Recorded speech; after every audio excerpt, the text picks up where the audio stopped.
অবশ্যই আমরা তাদেরকে আশ্রয় দিয়েছি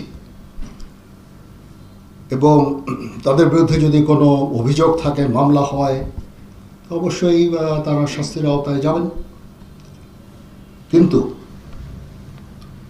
অবশ্যই আমরা চাইব না যে এক্সট্রা জুডিশিয়াল কোনো অ্যাকশন তাদের উপর হোক, বিচার বহির্ভূত কোনো কাজ হোক, তাদের উপরে হামলা হোক বা তাদের জীবনে যে হুমকি যেটা আছে সেটা থাকলে আমরা তাদেরকে আশ্রয় দিয়েছি।